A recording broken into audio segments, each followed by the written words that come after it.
Before I dive into the topic of this video, little quick tip for those of you folks who, own and use your own laundry equipment. If somebody leaves a pen, I'm not saying who, could be me, could be somebody else, leaves a pen in their pocket, and it makes it through the washing machine and into the dryer where it finally decides to let loose. I'm going to try to insert a photo of what this looks like right here.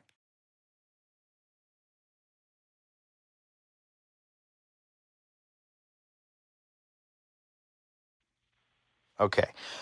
Use straight acetone on get a couple of these painter's rags and just acetone. Soak the rag. Don't breathe it in if you can help it. But it cleaned up all the ink for the most part. There's a little bit of a bluish haze on this drum anyway from probably the dyes that are in our clothes. I don't know what it's from. But there was ink all over this drum, all over everything. It was a friggin' mess. There's still a little bit of residue, but I cannot get it to come out. So anyway, the dryer's A-okay. Yeah, there's some residue here, but it ain't going nowhere. And then once you get it all done, I ran it. Actually, I opened the door and let the fumes evaporate, and then I ran the dryer empty to re-harden the paint. So the thing with acetone is it will soften the finish depending on what kind of finish is on your dryer's drum. That was my experience anyway. So anyway, only some clothes were destroyed in the process, but not everything. So thank God about that. Today we're gonna. I had so much fun recapping the LC3 power supply in my last video that I think it would be nice to do the 2GS. Get that one done. Just a full can of yummy. I forgot that was here. So we're gonna go ahead and do the 2GS power supply and take a look at how it compares. Before I do that, I want to make sure that the LC3 is happy and healthy. I have fired it up a few more times since our recap, literally recapping the power supply, and it has fired up every time. It was hit or miss. With this one here, there's still something going on with this one. And whether it's a voltage irregularity or something more, more sinister. And it stems from the damage that was caused by the electrolyte leakage. So we're going to go ahead. I'm going to pull the power supply out of the 2GS. I got this beautiful curved monitor. I don't know what to do with it. Anyway, maybe I should try to give it away. All right, so we'll pull this apart. We'll get the power supply removed, and we're going to put it up on the bench.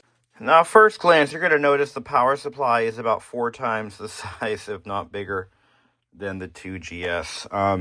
The LC2 power supply. But what's interesting is just how similar these machines are in terms of the modularity and the overall construction. Now, this one has had the battery replaced a couple of years ago now.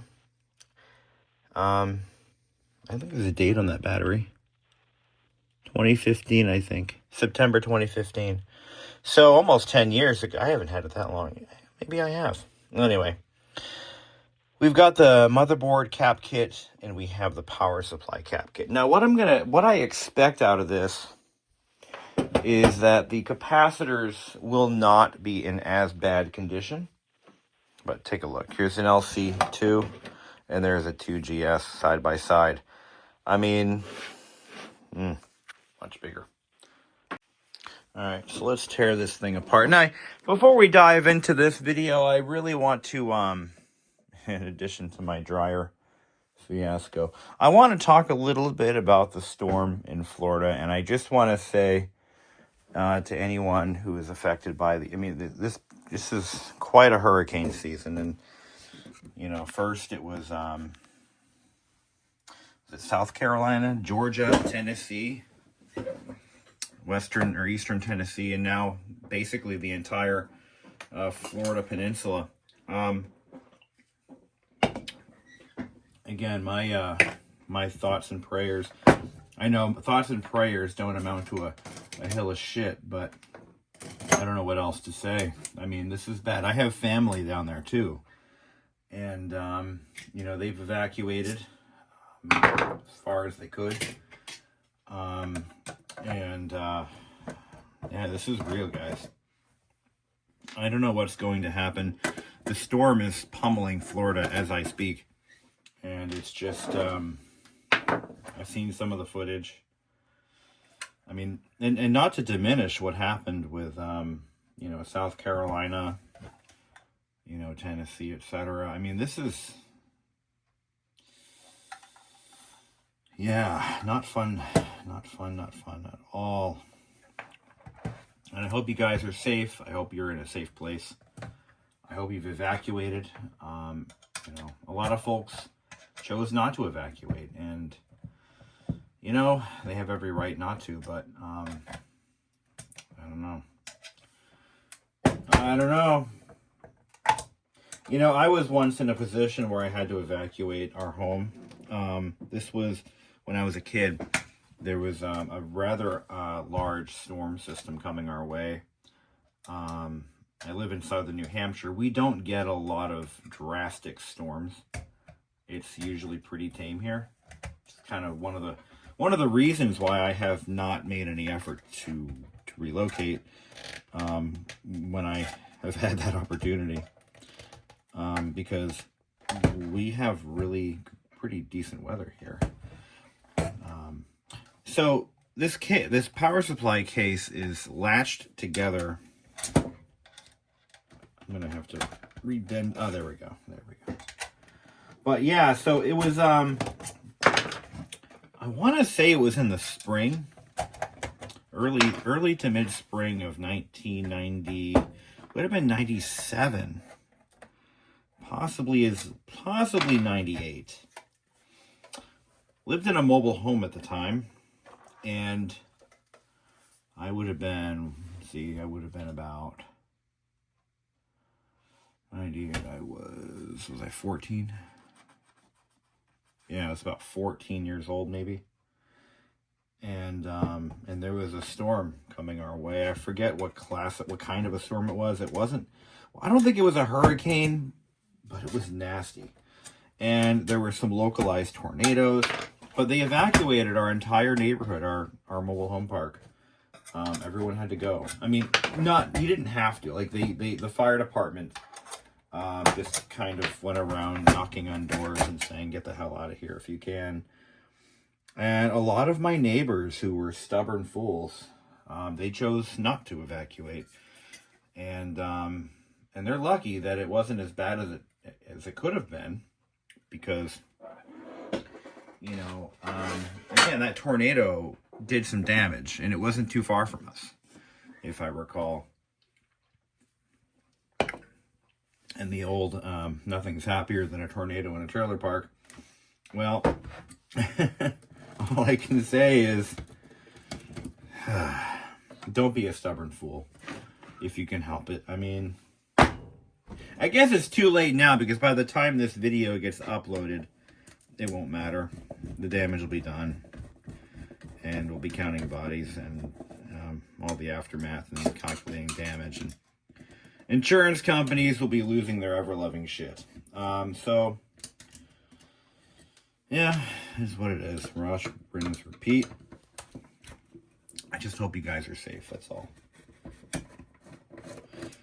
Alright, so this power supply is screwed together, made by Aztec. And this heatsink right here. So they used a lot of this red, I don't know if you can see it. This is red adhesive. It's cool. I like the color. It's beautiful. Beautiful color. Yeah. But pretty much an empty box. There's not really a lot going on in here. Just a typical switching power supply. Alright, switch mode. So a lot of folks might be wondering, what is the difference? So linear power supplies will usually use a massive transformer to drop 120 volts down to, you know, whatever the target voltage is, and then that voltage then goes through a bridge rectifier to convert alternating current to DC. A switch mode power supply switches on and off and stores the charge in capacitors, and magic happens, and the voltage is cut down by rapidly switching the voltage on and off, on and off, on and off, like that. And it also sends the voltage through a bridge rectifier. At least that's my understanding, and I'm sure I'm wrong, and I'm sure someone will correct me on it. So, all right, moving on. And the benefit of the switch mode power supply is it's not only cheaper to produce, but it's also much lighter. But linear power supplies are certainly the way to go. I got this kit, by the way, from Console5. I'm giving them free publicity. They're doing the Lord's work. And just like in my last video, I like to get, you know, when a company, like a small little business pops up, and they provide a service that I believe in, that I trust, that I personally will use, I will happily endorse them for free. You know, all of us small business owners have to stick together and support each other, and I firmly believe that. You know, I am a small business owner myself. I fix Mazda Miata stereos. That is my thing. I also apparently fix Toyota stereos now, because I'm getting a lot of those lately too. But, you know, my business is completely word of mouth. And you just gotta pay it forward, so to speak. So this is the kit that you buy from Console5. For this one, it's their part number is APL-2GS-AA13581-CK. Okay, let's do this. So we're recapping this power supply not because it doesn't work, but because it will eventually stop working. And one of the nice things about these 1980s classic computers and other equipment is the capacitors were of better quality. I don't think anyone will argue with me on that one, but the quality back then was better than it was in later successive years. So these capacitors probably don't leak. They're probably within striking distance of their original value. But that can only go on for so long. Eventually, age will catch up to it, and it will die. Just like grandma. So, apologies if you just lost your grandma. Mine died many years ago, and she was in the ripe old age of 64. But anyway, let's go ahead and start yanking caps. So the first one I'm going to grab here is the 200 volt 330. Now, you'll notice the replacement cap is much smaller physically. That is normal. That is fine. Size doesn't matter. Yes, this is one of those instances where you can actually say that. Also going to fire up my hot snot shooter because we're going to need it. And that is the just using a high temp glue gun. A lot of these caps are secured together with hot glue for mechanical reasons. I'm not going to question the engineer's decision making. I'm just going to follow what they did. So the size has no bearing on the worthiness of the capacitor, but you want to make sure that you're generally within a percentage above the stated voltage and capacitance. You can go above, you can never go below. Rule of thumb.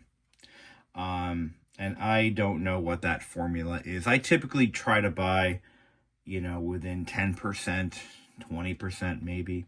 But some of these caps we'll find are probably much, much, much more than that. And And these kits they've been installed, they're proven, and they've been tested, so we don't have to worry that we're going to have any problems. So let's go ahead and we'll start with the big one and work our way down to the little ones. I don't know why there are red marks on practically every single solder point on this board. Either some overzealous QC manager required this of their workers. Now, I smell electrolyte, but some of that could be from the 2GS LC2 that I just capped. Hold on a second. This is kind of difficult because here, what I should do is disconnect these wires over here. I'm gonna clean this out real fast. Put a new filter on it. Yeah. Some of that odor is indeed from the gun. So we'll just clean that out.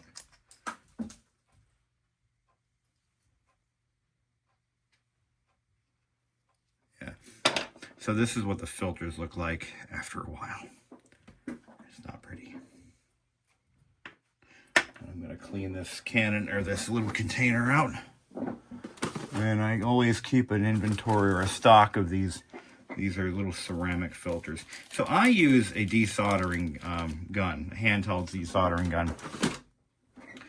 And I do that because it saves me a megaton of time. But I'm going to give you a couple of free tips that I've learned. I've had this gun now for 2 years, 3 years almost. And use rubbing alcohol to clean this barrel out between... I'd say every couple of uses, every couple of projects that I do with it, you want to clean this barrel out. And use rubbing alcohol. Don't use anything else. I've tried window cleaner. No. Rubbing alcohol works the best. And then you want to clean your end caps, clean the residue off to ensure a nice, good seal. And we're going to do that, and we're going to do this. All right, this is the FR301 by Hacko. It's actually the same one that a lot of other folks who do, rework like this. It's a pretty common gun, pretty popular gun. It works really well. This is these little ceramic filters. They're about, I think, like $15 a pack, and they're good for. The book says when the other side starts to discolor, then replace it, but I do it whenever I have the barrel apart. So I do buy a lot of filters. Clean filters are critical for optimum airflow, which gives you the best vacuum money can buy. So we're going to put this back in the gun. We're going to use our little cleaning tool here. Hold on. All right, so let's continue on with our little project. So, I'm going to go ahead and just kind of, okay, yeah, these are almost completely free. So we're just going to,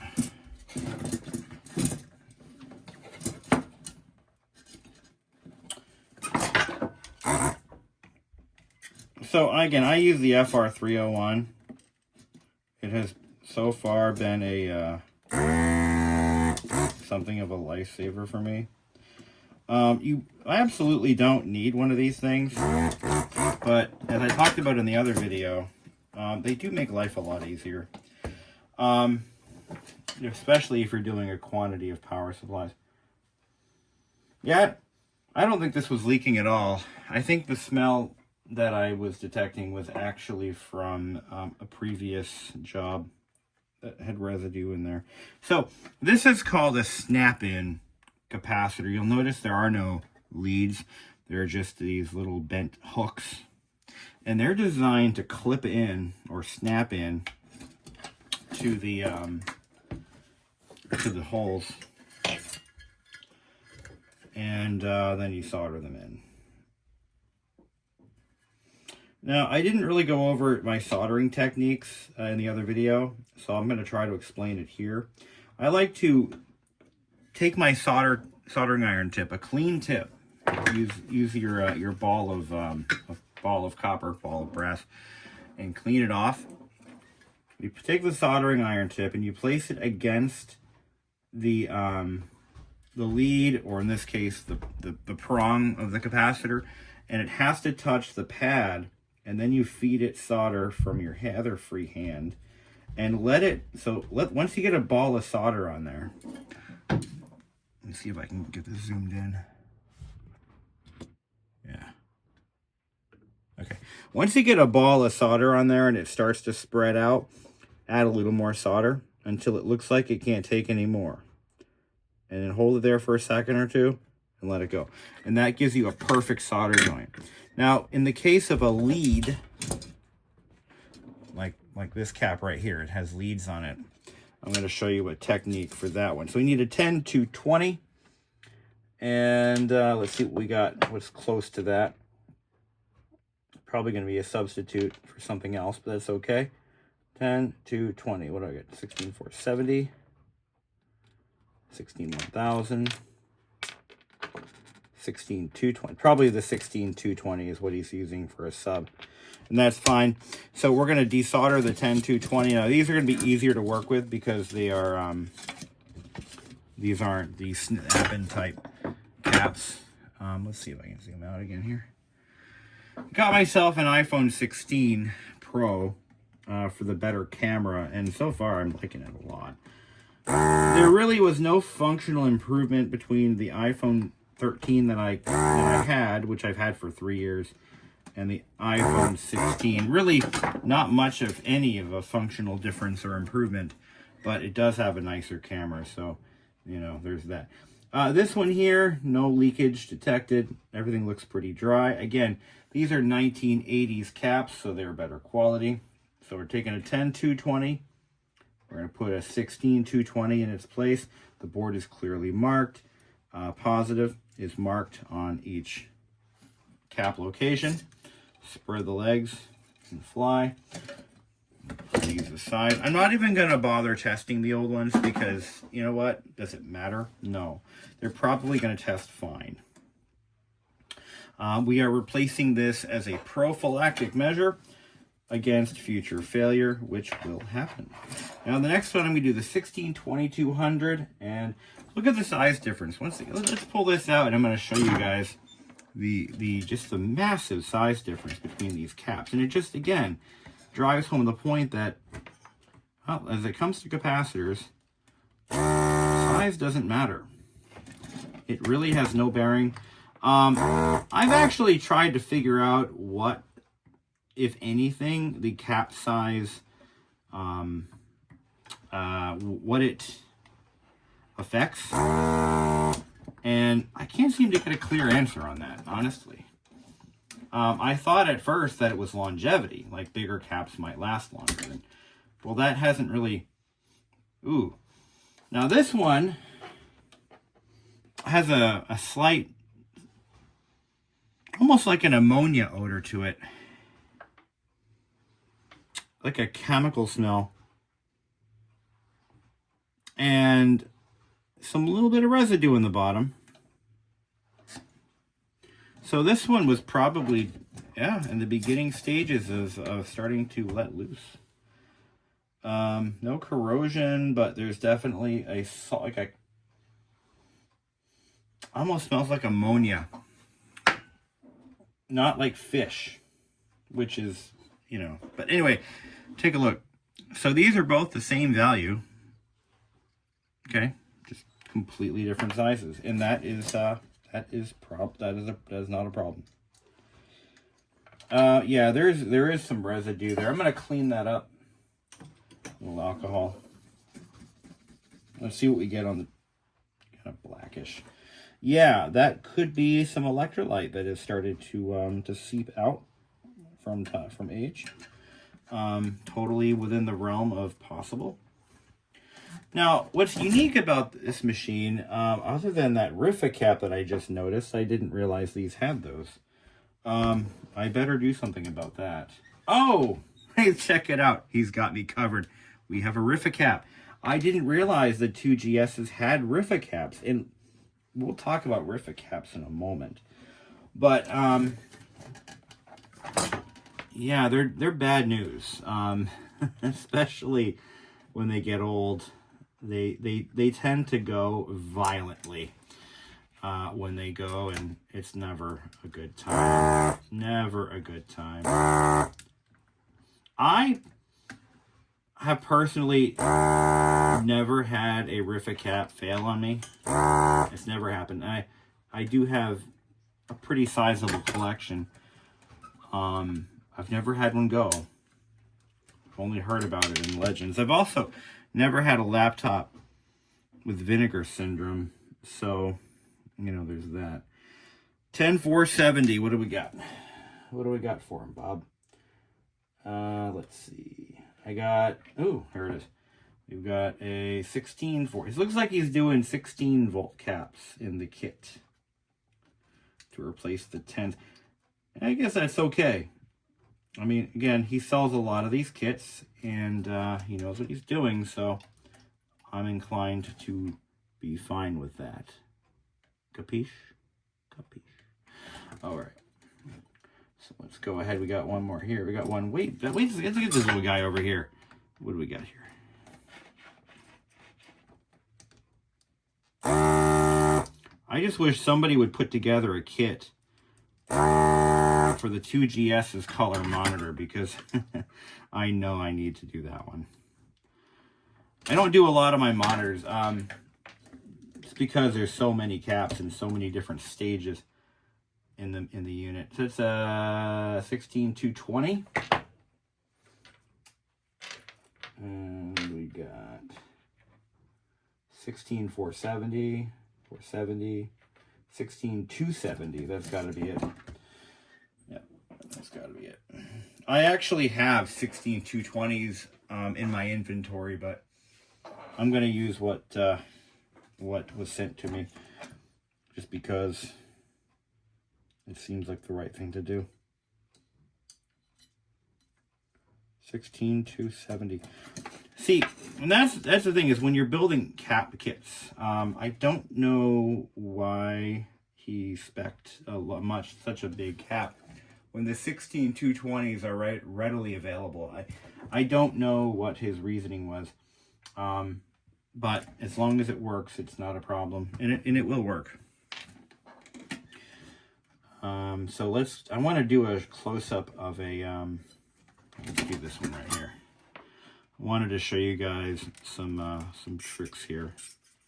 So, as I've talked about it in the previous video of the LC2, so we went over what I'm using for desoldering. I'll tell you what I'm using as a soldering workstation. I'm using a Hakko FX888D. Now, the current model is the DX, which has a rotary knob on it. Kind of went back to the to what people liked about the FX888. This is a 6.3 volt 1000, and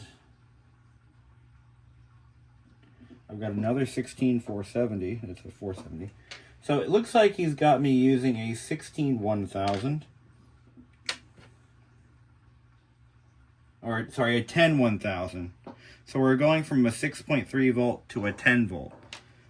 Hey, if it works, it works. Who am I to judge? All right.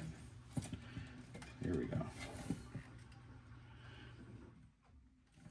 So let's take a look at, do a close-up shot. I'm going to solder some of these.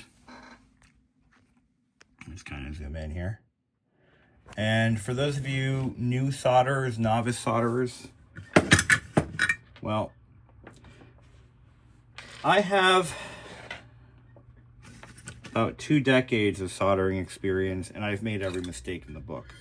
I've been soldering since I was 9. Temperature I'm using is 650 degrees Fahrenheit. Sorry, I think that's Celsius. No, that's... Did I set that to Fahrenheit or Celsius? Whatever. I think it's Celsius. I desolder at 300, so it's got to be Fahrenheit. All right. All right, so yeah, let's move on from that.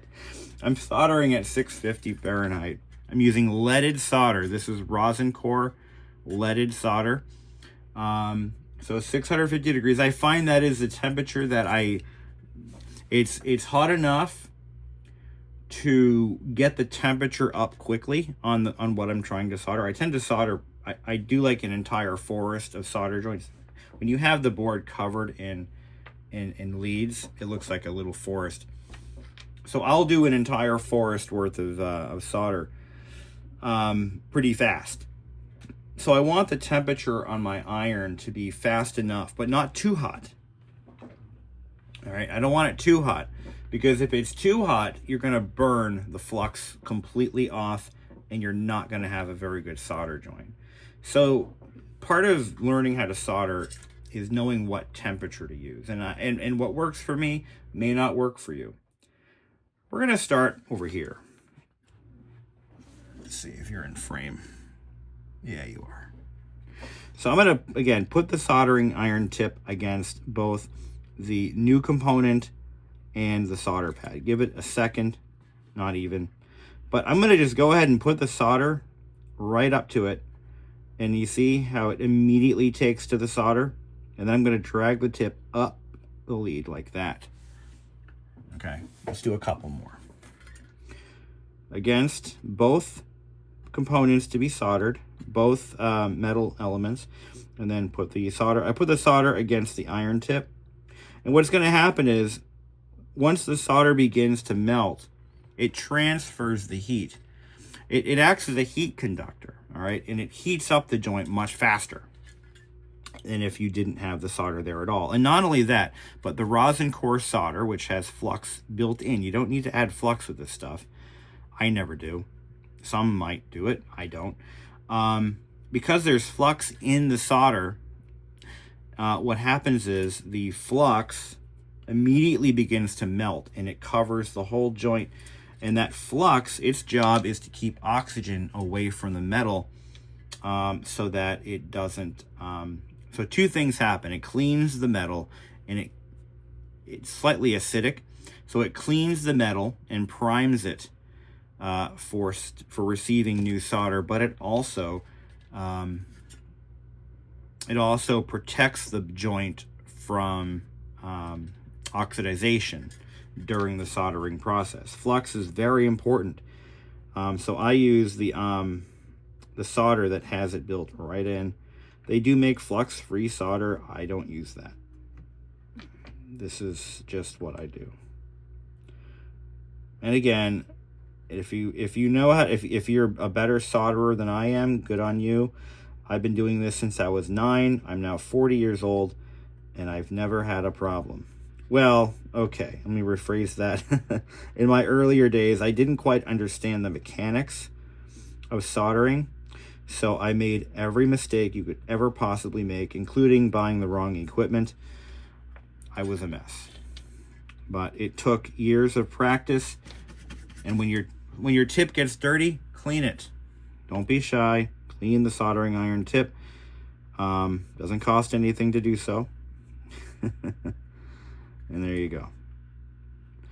And yeah, there you go. And again, the temperature has a lot to do with other factors as well. Number one, how big is the item that you're soldering? Are you soldering a, are you working on removing or install? Let's find a good example of this here. So this fuse holder right here, there's a lot of metal. Let me zoom out here. Right here, there's a fuse holder right here. There's a lot of metal here.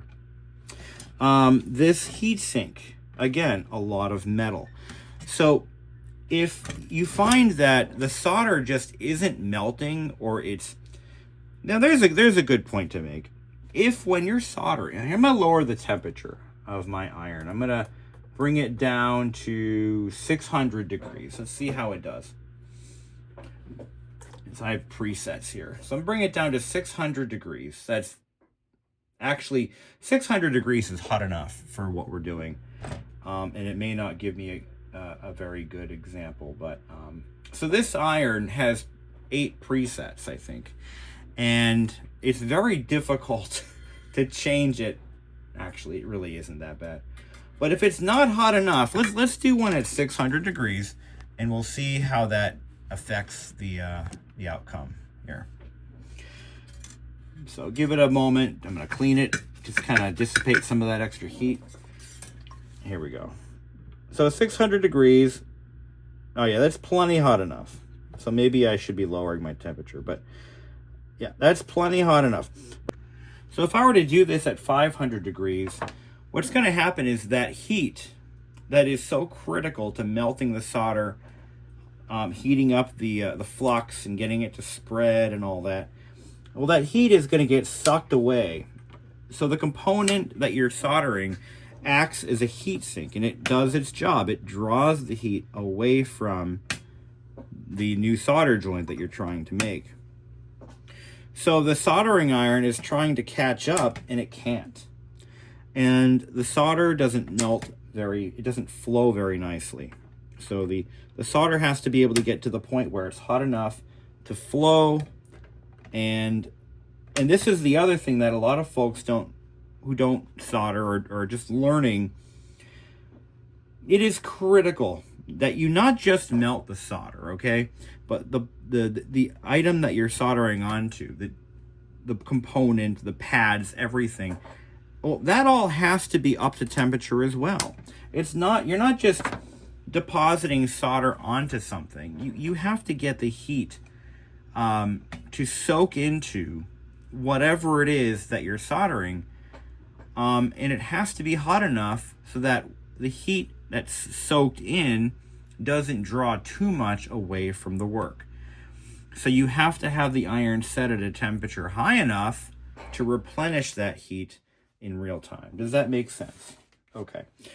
And this is why there has been over the years a very gimmicky product called the cold heat soldering iron. All right, here's an example. I need to reflow this joint right here, and it takes a second or two. See, the iron sticks. It tends to get sticky. All right, I have to reflow that because the part shifted when I soldered it. And all right, it worked.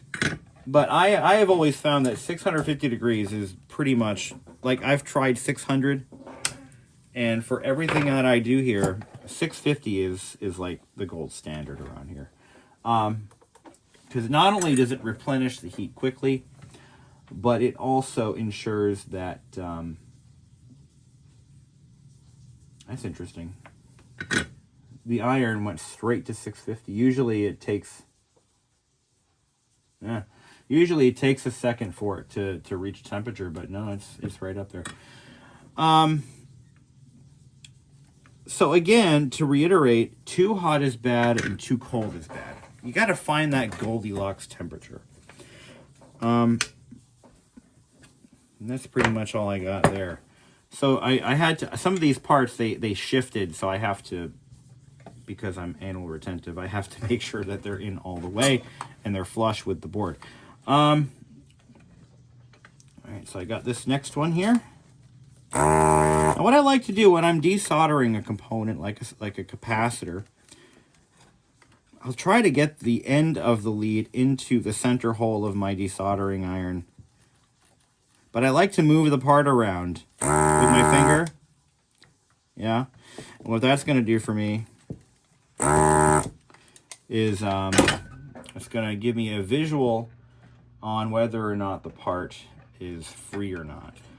And because you don't want to apply too much heat. So a couple of things. Now let's talk about that for a second. Too much heat is actually, it could be fatal to the component that you're working on. That's a 10-1000, and I've got it's a 1200. Here's a 16-1000. That's what they probably want me to use. So running temperatures that are too hot will damage the board.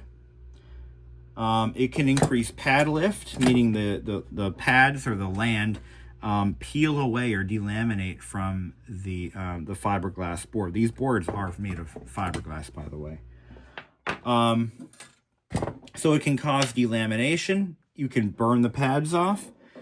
But again, as I stated earlier, you're going to burn off your flux. So if there's a lot of smoke coming off of it, you're running too hot.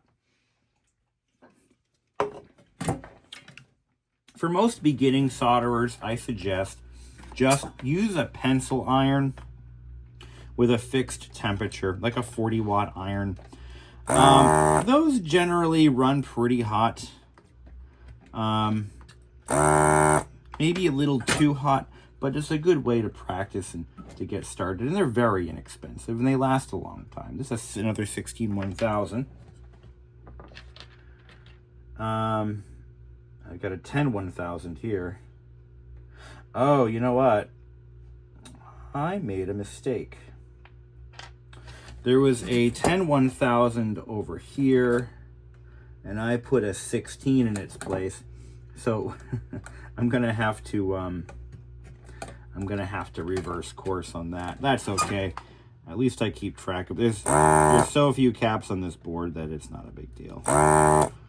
Apparently there was a 10-1000, and I put it in the wrong place. I thought he had just subbed. No, that is a 10-1000. What the hell? All right, let's put that back in its rightful spot.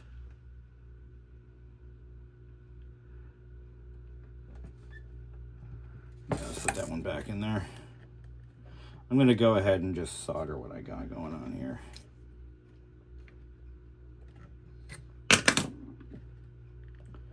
But soldering is an easy skill to learn, as long as you don't make all the rookie pitfalls. And I think I covered most of them.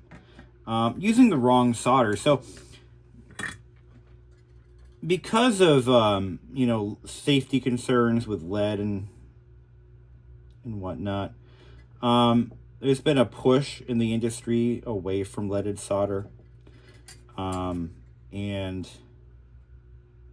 rightfully so. Leaded solder does have that little possibility of a slight health hazard. So, and both during the working life of the device and also during disposal and service. So we need a 16-1000, and I don't see one here. I got a 16-1200. Tell you what I'm gonna do. I probably put one in the wrong spot. I got a 10-1000. There's my 16-1000. A 6.3 1000.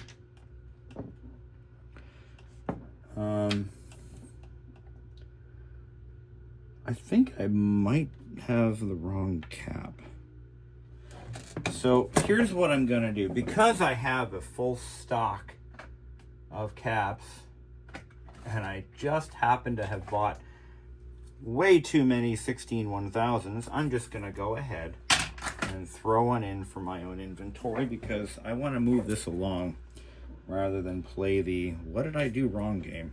I'm pretty sure I didn't, but you know. What's this one? Oh, this might be the one, but I'm gonna have to roll back the footage. Yeah, that might have been the 10-1000 that I was supposed to put, and that was one of the first ones. And I put a 16-1000 in there. Yeah. So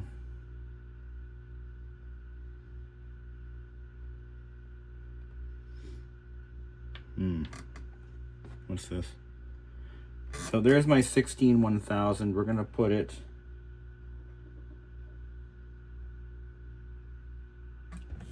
All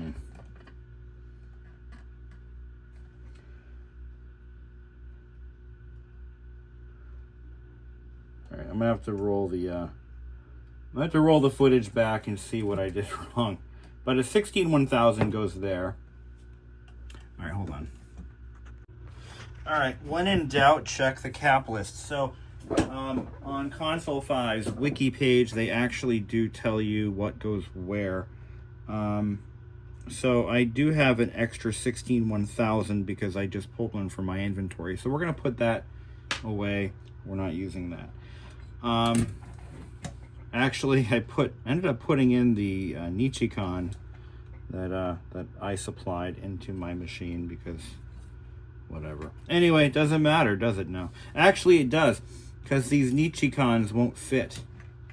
Or the Rubicon that I just got from the kit won't fit in the stereos that I use these in. So we're going to put the Rubicon 16-1000 here in position C22.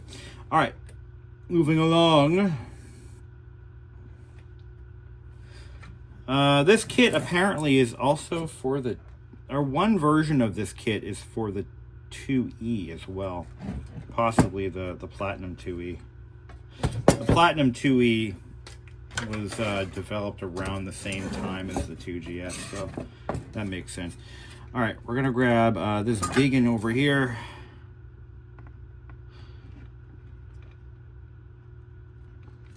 Now for desoldering, I run my iron, or my desoldering tool, at the lowest possible temperature because I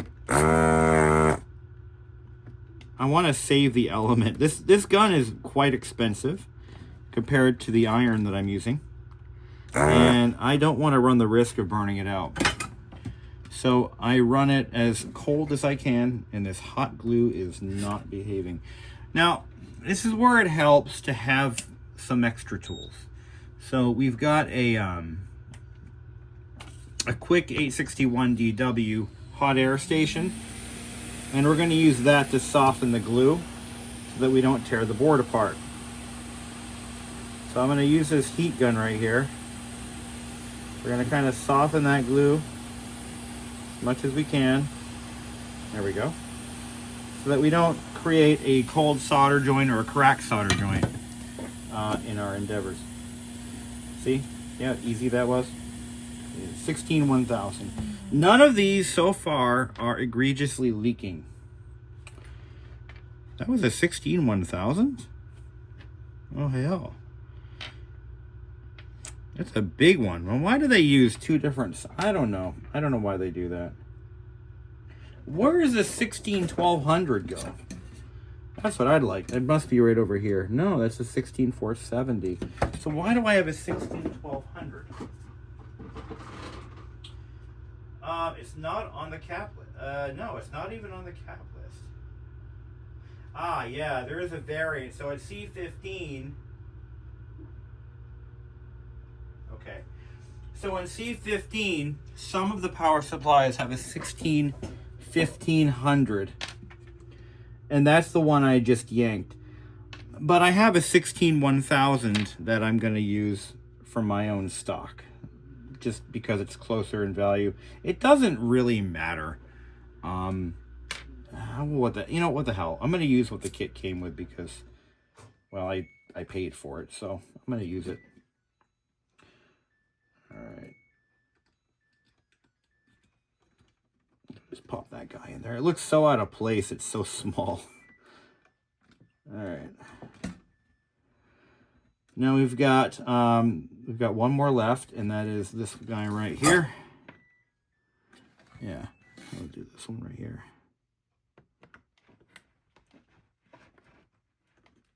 I'm gonna have to use. So you can use if you don't have a rework station and you have to work around that glue, you could also use a heat gun at its lowest temperature. I'm running this at 200 Celsius, in case you want to know. And that, within a couple of seconds, will loosen up that hot glue pretty easily. Yeah, there we go. It's out. So that was a 16-470. That's this guy right here. Now it looks like we have a 16-1000 that, oh no, that was the one I provided from my inventory. So you're probably wondering, why don't you just use what you have on hand? Because most of these I actually do have on hand. Well, because I don't like to use my own stock on my own stuff, because I didn't buy them to fix my own stuff. You know what I mean? All of those were purchased to fix customer radios, and that is it.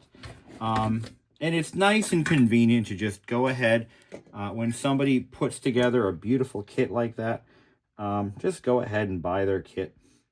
You know, helps the economy and supports a small business. I guess that's my best and final answer. Also, I want to give them a quick little plug, and that's why I'm making the video.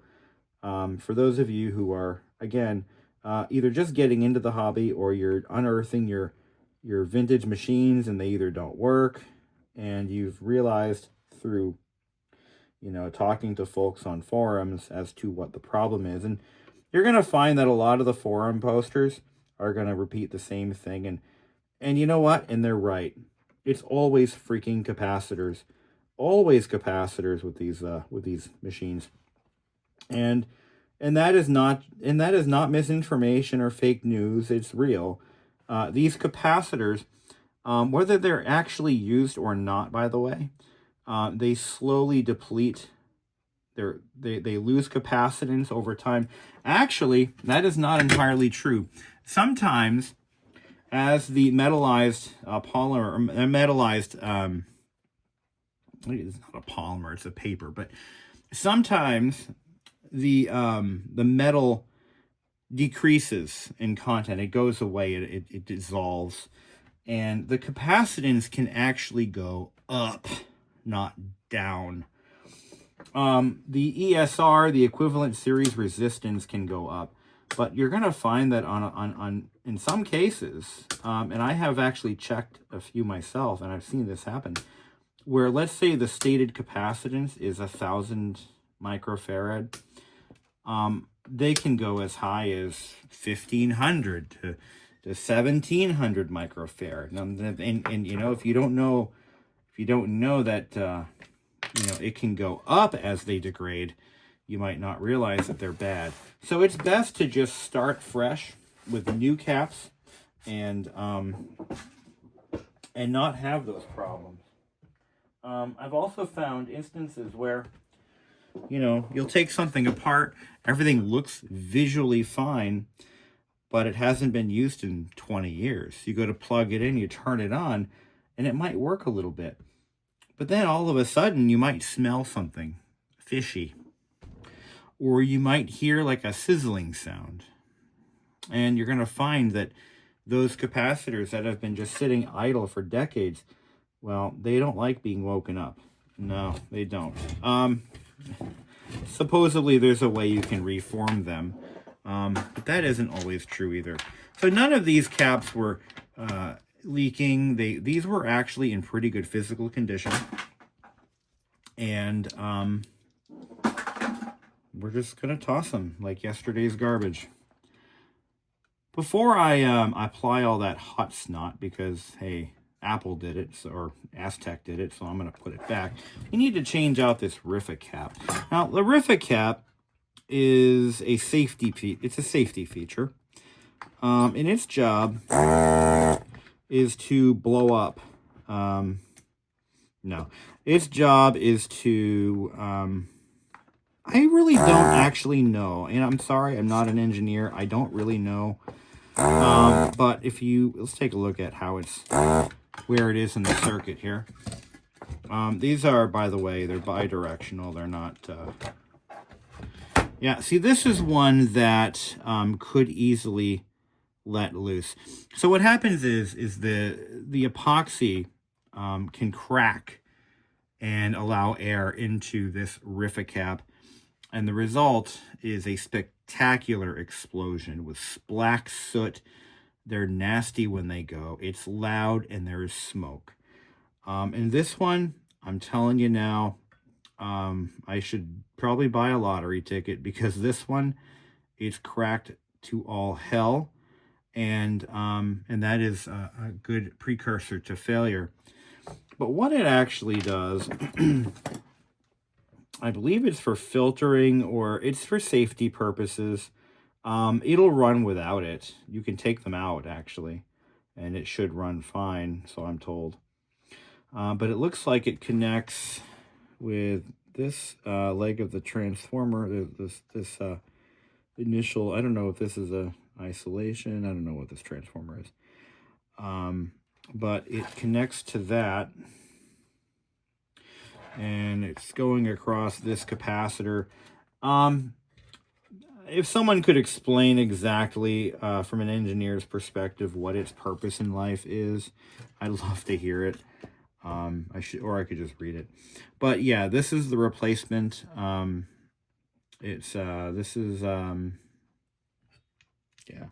The deeper you get into the hobby, the more you're going to hear about Riffa caps, and they are stuff of legends. And when you see one, change it.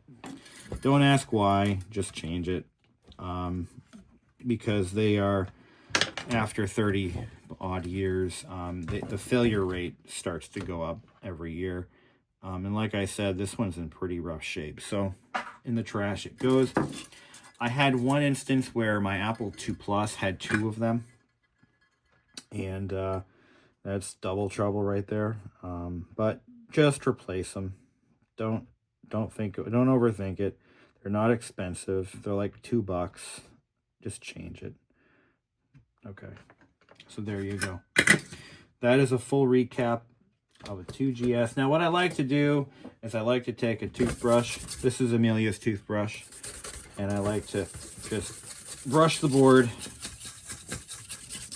And maybe take a little compressed air so that if any residue, any solder balls or something, ends up in the wrong place at the wrong time, it can cause some problems. So we don't want those problems. Not in my house. When I put this all back together, to make your life a little easier, you can desolder the power input side. And then you got a ferrite core there. You got your ground. You got, looks like a filter cap here, ceramic disc cap. All good stuff, all fun stuff. Impress your friends. Slide this in place. Looks like that's gonna go into there.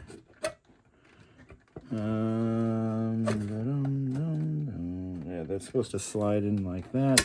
That one slides in like so. And that just rests on top of it like that. So that's how that goes together. We're gonna do the motherboard too. I'm gonna do a quick, so this is gonna be a twofer.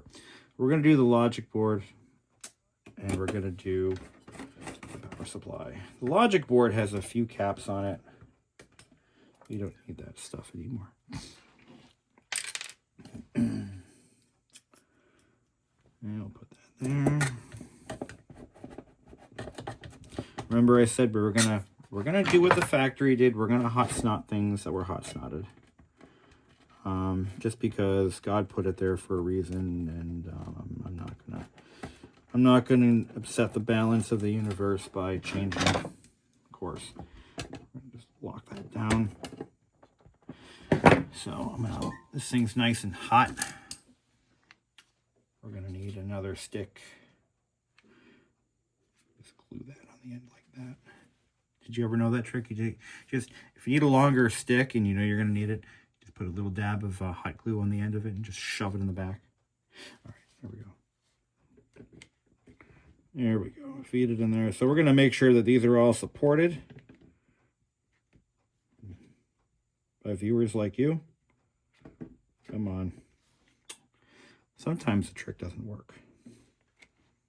There we go. Just pour it on there. Yeah, see, this cap right here, it's kind of, we're going to glue it to this. Yeah, we're going to just put some glue there so that it doesn't wiggle around. Yeah, you want to make sure that you take out those Riffa McIntyres, because if you don't, oh yeah, bad times, bad news.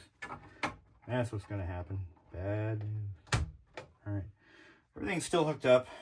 Look at the power. Oop. Okay, I guess it works. Power switch was already on. So this isn't going to make your 2GS any faster. Let me tell you though, the 2GS is one of the least... I don't like the 2... You know, it's weird. I have a love-hate relationship with the 2GS. It is a very cool machine.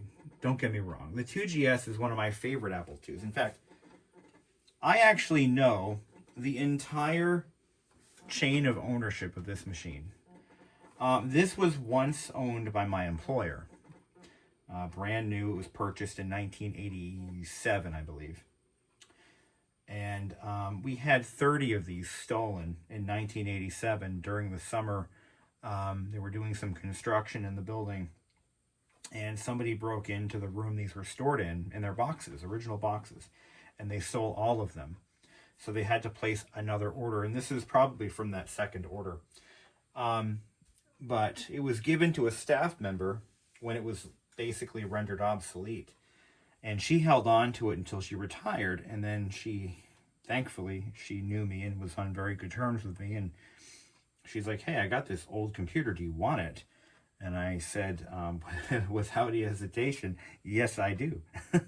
So we're good. We're good. The power supply is all set. Everything's fine. So we're going to go ahead and we're going to now pull the motherboard out. And we're going to do that. I recently had this board out for scientific reasons. No. I was repairing one of the pin headers. I had to replace the entire pin header because it was, I think it was the monitor or one of the disk drive ones. And I had to do that because I'm extremely, I like to keep things perfect, you know? Perfect. So I actually did go through the hassle of, I'll show you the work I did. I don't know, I made a video of this at one point.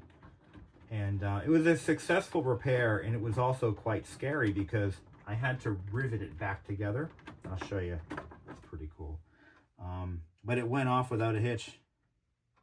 Everything worked very smoothly, and I couldn't be happier. So we got to unclip the board. It's held in by plastic clips. The trick is to get it apart without actually breaking it. So let's just take the whole machine.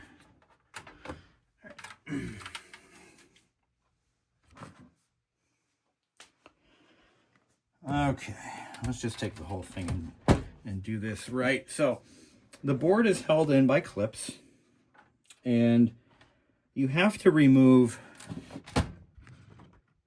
the this front cover here, this front edge. And the thing is, now this machine is now about 36, 37 years old. So you got to be careful. This plastic doesn't get stronger with age. It gets weaker. And you just got to grit your teeth and do your best. That's really the way to do it. Because you can, the moment you break a clip off, your heart's going to sink. And it's no fun. It's no fun.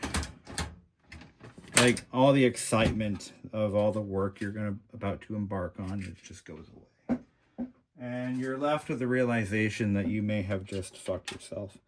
All right, board's held in by clips. I should probably change out that battery again. But you can actually see some of the cost cutting that went into the 2GS when compared to some of the earlier models. You know, the case isn't as robust. Oh, don't get me wrong. The 2GS is a highly functional machine for its time. Very cool. Very fast. Not fast. Cool. I just had this board out not too long ago. I don't know why it's giving me such a hard time. Just got to just finesse those clips. Oh, there we go. Oh, there we go. Getting somewhere here. Yeah, these can break off very, very, very easily.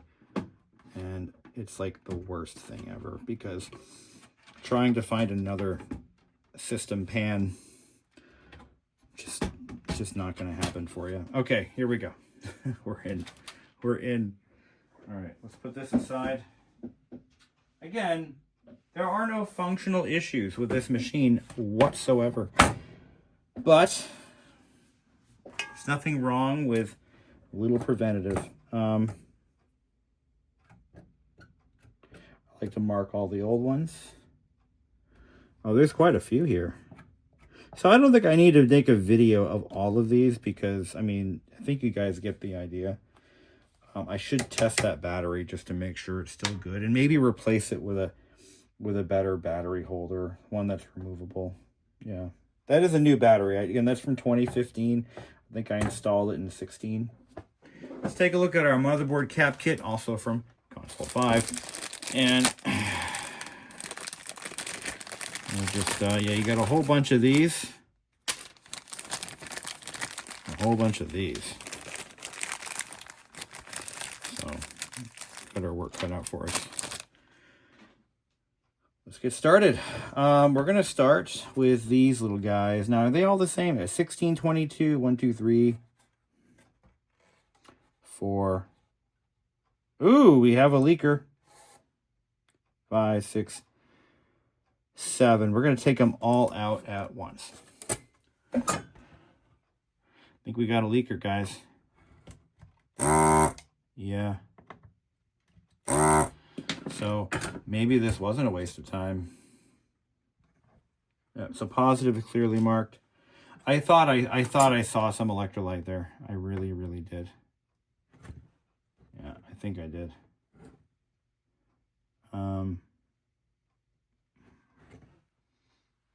Sometimes the challenge is lining up your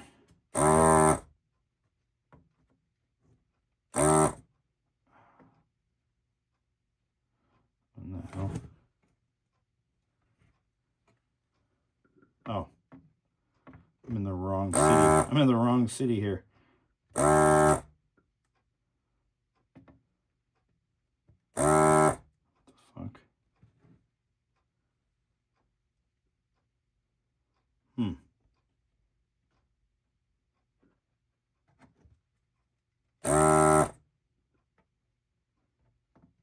Why isn't it releasing? Yeah, there we go. Something's sticking it to the board.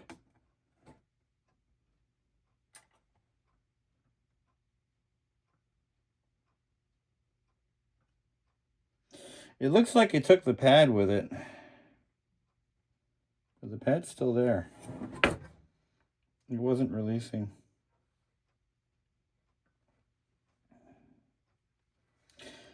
Interesting.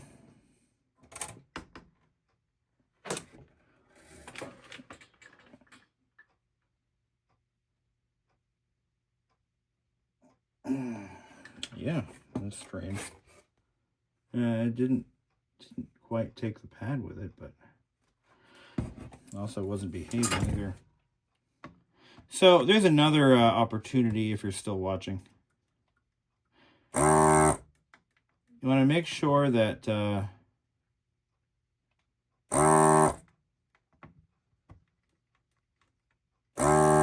want to make sure when you're doing this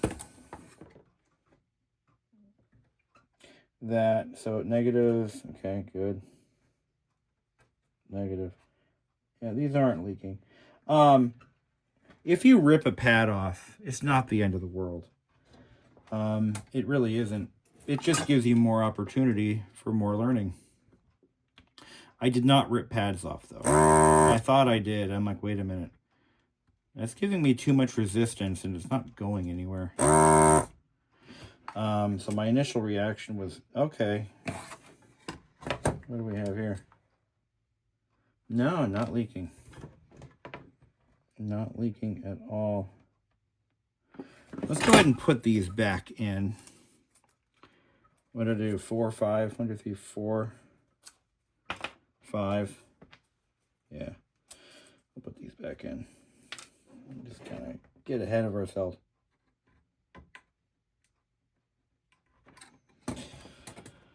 What was I going to say? Oh, we have more work to do, and it's not going to be today, but I'm going to get a kit for the floppy drives. I'm also going to do the monitor at some point when I can find a kit for it, or you know what, I might just have to take the monitor out of service and just buy them. Just buy a bunch of them. The nice thing, though, is the 2GS by itself is still at a point where if I blew it up, right, hypothetically, if I were to blow it up, it wouldn't be,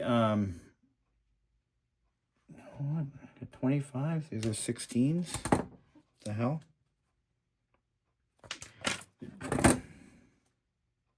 So all the 16s are now 25s. Okay.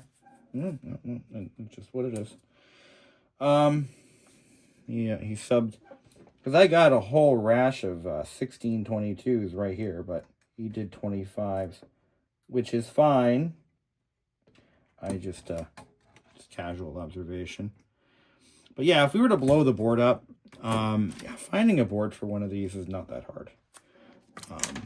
They made so many of these 2GSs, and so many of them are still left because they were so well made that, yeah, all right. And despite all the cost cutting that went on in the overall manufacturing, they were so well made that like every single one is still around that was ever made. That's not true, but you get my point, right? There's that one, and then there's this one. You can wiggle the part around, kind of work it free as the solder heats up, because you don't want it to cool, right? You don't want it cooling off. Yeah, none of these are leaking. There's no residue at the bottom, no corrosion, nothing dramatic. That's a good thing, because, you know, they can get to the point where they leak so badly that you start getting corrosion on your boards. And we're not there yet, so. But yeah, that's pretty much how these go. That's it, guys. That's it in a nutshell. And with the right equipment, a little bit of patience, pay attention to what you're doing, you can get the job done pretty quick. And you'll have the thing running by lunchtime. I'm gonna throw these away. That's all those 1622s. I am gonna solder them just to, again, we're gonna stay ahead of the ball. I want to show you one more thing before we go, before we light up the machine. We're gonna turn it back on once we get this done. But I want to show you something really cool about the early 2GS boards that is kind of interesting. And it really goes to show where Apple's head was at the time, which is a drastic departure from where they are today.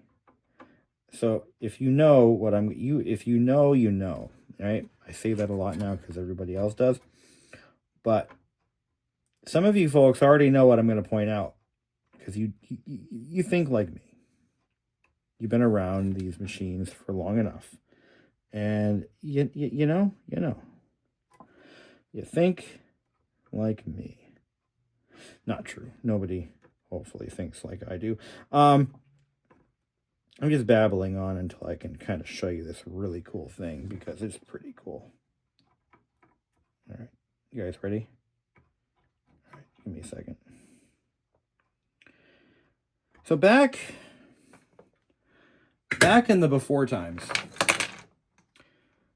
you know, Apple was a company that really genuinely cared about their customers. Now, Apple, one of their biggest markets was education.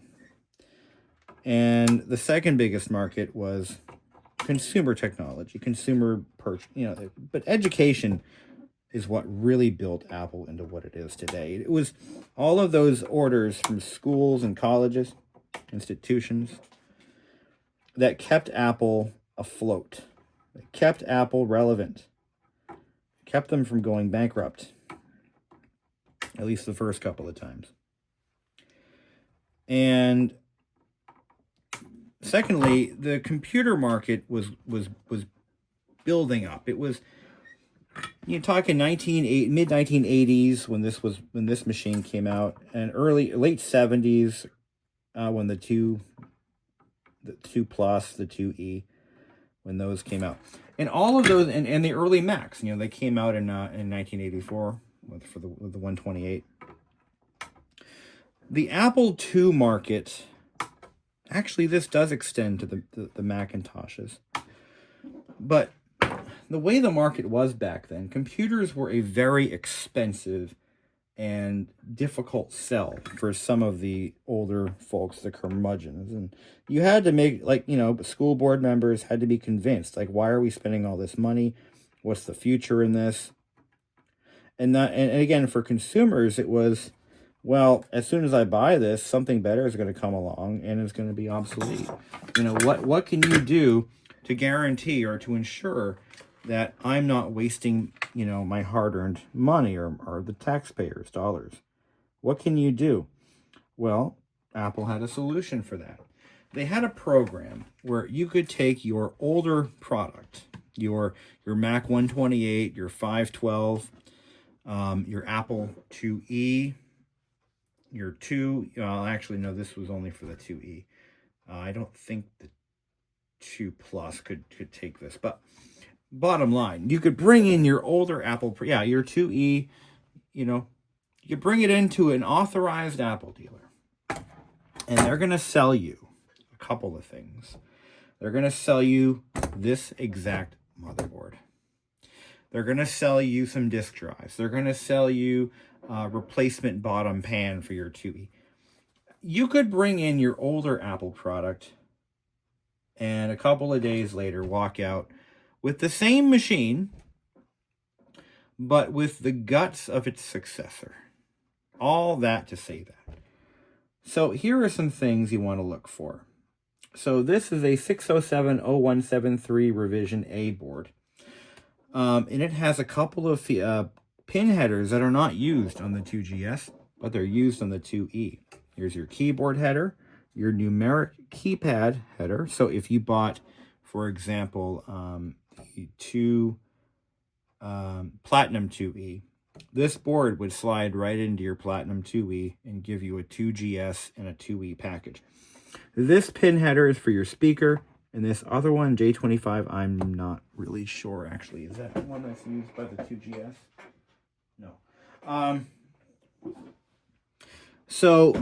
And you've also got this card edge connector, which I don't know what this is for. I'm sure it had some, maybe in the factories they used it. But you've got a game port. So this is for your Apple IIe game port. Would plug in right here. The 2 Plus behind me has this exact connector on that motherboard. I don't believe this would fit in a 2 Plus because the 2 Plus, maybe it would. Maybe it would. I don't know. I think you have to swap out the bottom pan though. But, I mean, that's something that Apple was really big into. And, again, they valued their customers. They valued repeat business. And what better way to ensure that your customer base feels secure in their purchase than by selling them a machine that was engineered to be upgraded down the road. And that's where Apple once really had it figured out. And look at the 2E. The 2 Plus, actually the entire Apple II line. Look at all of these beautiful expansion connectors, or buses, slots. Yeah, look at all these beautiful expansion slots. You just don't see that anymore. I guess the market has changed, in the past 40 years, to be expected, of course. Where did this 1 microfarad cap go?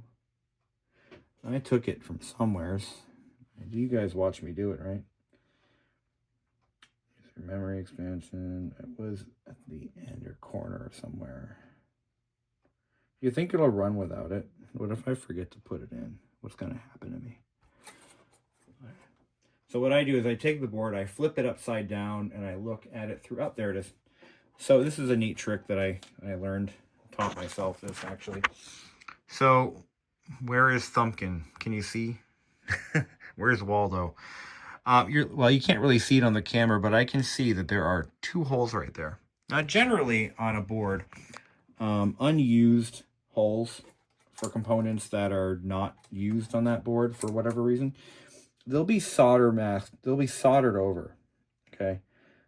The holes will be filled with solder because when this goes through the wave machine, which is how this is done in the factory, the board is actually it's skated across a waterfall of solder underneath, and all of these. So there's not somebody in a factory in Shanghai soldering these by hand. No, this board goes, and it's how it's done today as well, at least on surface mount. So this thing is going to go through a conveyor where there's like a waterfall of solder. It's a pretty cool process. You should check it out if you haven't seen it before. But bottom line, those empty holes or those unused holes like these all over here, they're going to be filled with solder. So if you're replacing caps, for example, and you lose track of what you're doing, and you've got caps sitting on your bench that have been removed but not replaced, well, there you go. You can easily see, you know, what you've done. Oh, wow, this one's bad. It's got something going on at the bottom of it. Something ain't right. So we'll make it right. Another thing you might be thinking is, well, you're replacing high-quality 1980s caps with modern-day crap. The fuck's wrong with you? Well, I'm glad you brought that up. That is true. These 1980s caps will last many lifetimes. And here's the problem. They've already lasted many lifetimes. And there ain't much life left in them. It just isn't. You know, they are done. They are done. They are old news and they're junk. They are end of life. At this point, they're end of life. And because we can still buy these parts very easily and they're not that expensive, we're going to give it a little more life. But yeah, it's true. It was true. They don't make capacitors like they used to. Now, the 1990s was a bad era for caps. In fact, 1990s and the early 2000s, that was probably the worst we ever saw it. I mean, those caps were absolute junk. And I make a lot of money replacing those because they're so prolifically bad. That's literally the core of my business. And because they were so bad, they were just so badly made. Early 90s up until the mid 2000s, I would say. I think by now we've got it to the point where if you're buying good quality Nichicon, Panasonics, Comet sometimes, you know, they're going to last a while, but you're not going to get 35 years out of them. You know, maybe you'll get 20 years, give or take, and then you do it all over again. But what's going to happen when you can no longer buy electrolytic capacitors? Think about it. They're not going to be around forever, not through hole. And in certain values, the less commonly used values, eventually you will no longer be able to find them. It's going to happen, just not anytime soon. But a lot of the new designs, you know, they're all done with surface mount. Well, here's the thing. So surface mount capacitors can be retrofitted. I've done it. I've actually done it. And I've done it the other way around. I've used through hole in surface mount applications. It will work in a pinch. You can do it. It's just not as easy. It's difficult, but it can be done. So fear not. I wanted to show you guys the header that I replaced. So I replaced the, this is the disk drive header. You can see there's some new rivets there. I actually literally drilled out those 2 rivets and I desoldered the original connector, all because of a missing lug. It had broken off, and yeah, no, that's how petty I am. I actually went through all that trouble. So this machine means something to me. I want it to be around for the long haul, and this is why we do what we do. Let's go ahead and start ripping out caps. Let's rip them out. Yeah, see, I'm glad this happened. So on occasion, you're going to find that they don't want to desolder cleanly. So what you're going to do, and this happens more often, by the way, if you're using solder wick. But what you do is you just add more solder and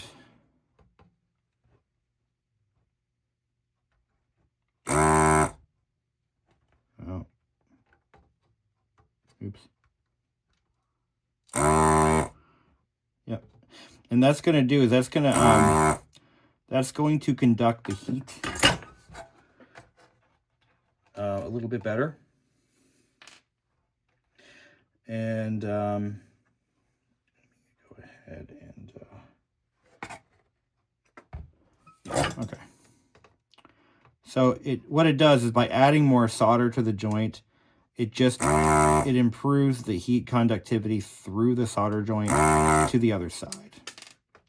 And it makes for a much better experience.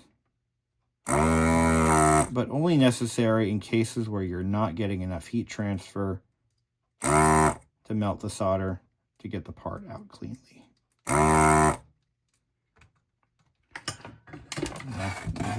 You got me. So let's take a look at these all that fell out. Now again, no leakage. Ooh. Okay, this one's got a little bit of evidence, but not much. But still, that's pretty good. That's impressive. Yes, that's actually quite impressive. So, yay, cool, cool. All right, so we'll get all these out of here. Yeah, these are looking good. These are looking really good. So, I think we have some extra caps that aren't used on this board. Could be variables. So these kits are made for, in some cases, a couple of different variables of machine or variants. That's what they're for. And sometimes you're going to find that there are caps that your kit does not use. So your machine doesn't use. Totally fine, totally normal. But yeah, we did everything that we had here. There's not much else to do.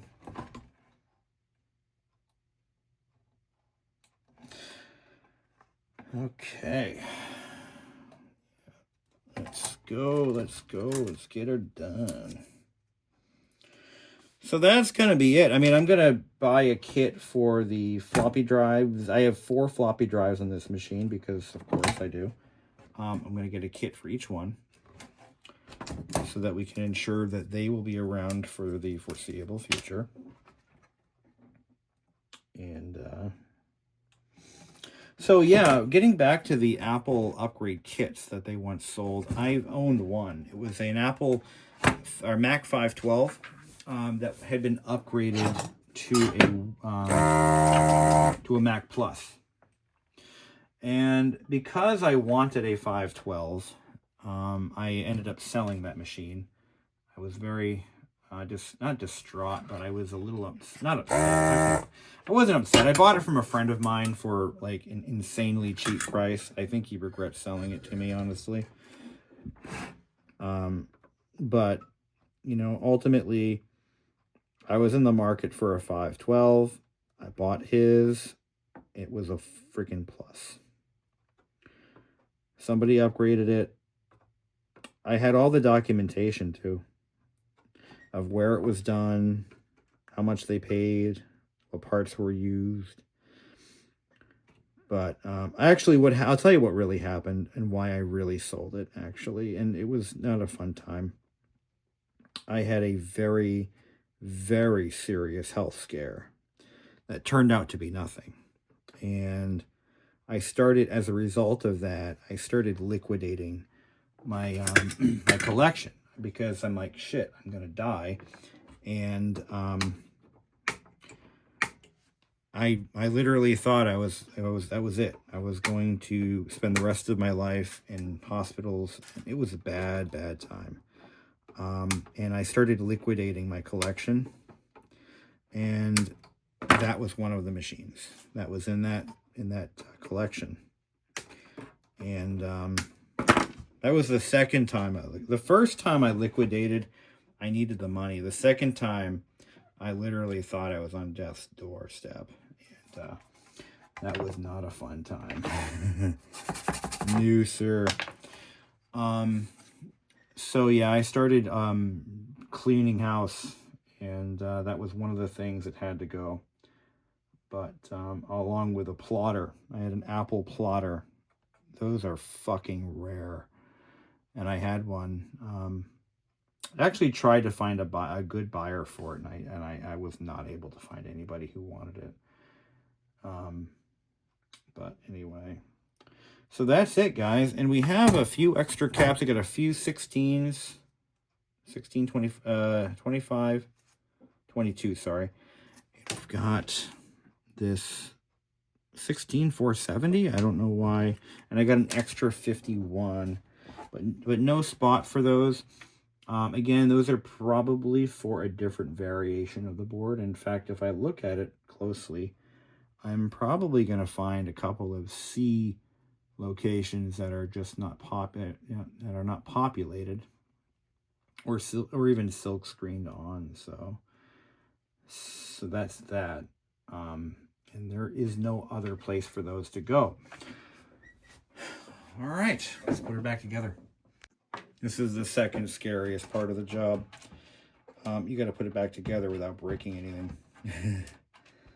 No fun. Fun at all. But yeah, literally, I'm looking, and there is nothing else. So when I started the video, I was actually talking about what my gripe is. So with the 2GS, so yeah, let's talk about that, because let's do that. I find the 2GS to be slow. Now, I understand why it's slow, but that doesn't change the it doesn't change the fact that it's slow. I just feel like the machine could have been faster. You know, loading software, running some of the games that were enhanced for the 2GS, such as, for example, one of my favorites is Zany Golf. I just find it to be doggedly slow, and that's kind of why this machine is down here and not upstairs, you know, where all the action's happening, because it's just a bear to use. It's just very slow. But it is one of my favorite machines. And why is that? Well, because this is what we had in our elementary classrooms growing up. And some classrooms had the earlier 2Es, but most of them had the 2GSs. This is what our teachers used, not for grading, not for internet, but for writing out handouts, doing worksheets. And if you were a good little boy or girl, you could play, you know, one of our many learning games. You could do Oregon Trail on the 2GS, and that was kind of like the highlight of our day. And these machines are just fantastic in their design. I find them to be, you know, when I was younger, I actually didn't even like the 2GS's quirky case design, and I thought it was a little unusual because if you notice, you've got this weird chin on the bottom here. Like what were they thinking? What is with that? And to this day, I still question what they were thinking. But I've kind of grown to love it. But the 2GS is it's one of the ones to have. If you're going to be collecting classic Apple hardware, you've got to make room in your life for a 2GS because it was one of the machines that, you know, Apple corporate didn't really want it to succeed. They really didn't. So they kind of kneecapped it in many ways. One of the biggest ways that they kneecapped the 2GS was they wouldn't allow it to have a hard drive because they didn't want it to cut into Mac sales. But to that point, early Macs didn't even have hard drives, so why would they put one on a 2GS? Apple was actively trying to kill the 2GS. They really were. You know, they were trying to kill it off. It was a relic of the past. They really didn't want it to be around, and you know, and it was kind of, you know, it was kind of the swan song, if you will, the kind of the go out with a bang machine for the Apple, and that's exactly what it was. Nothing more than that. But they kneecapped it.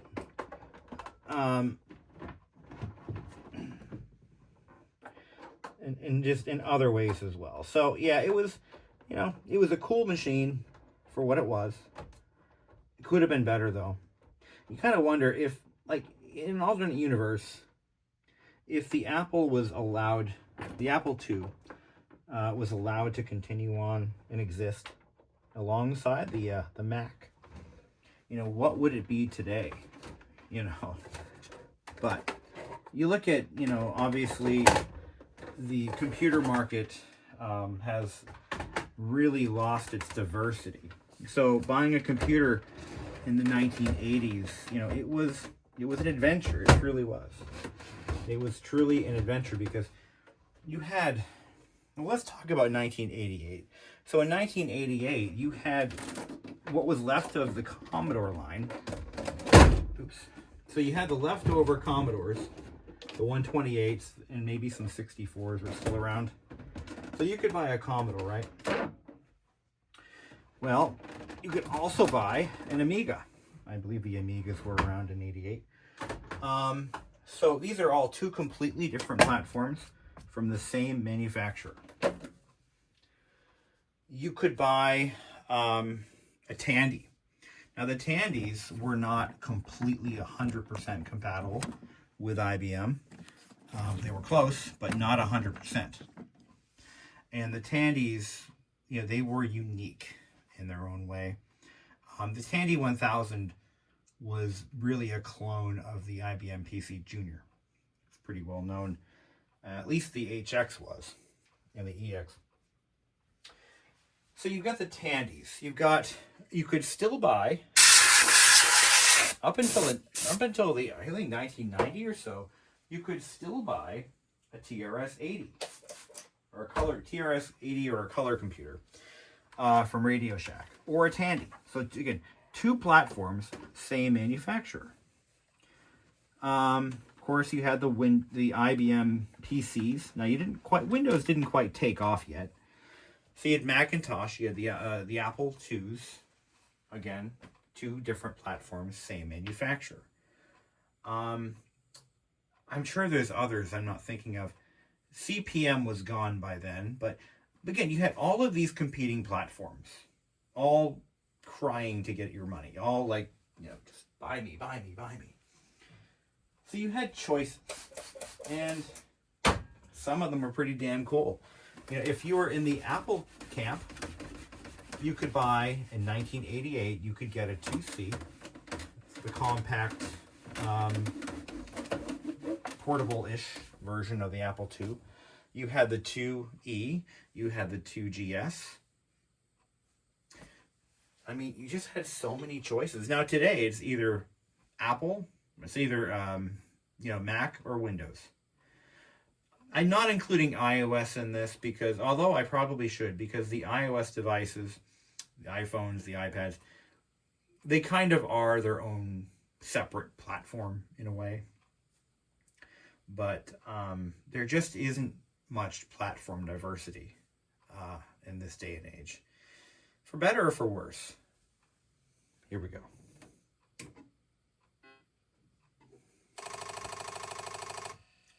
So far, so good.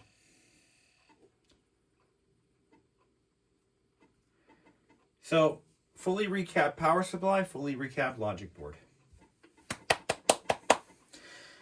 All done.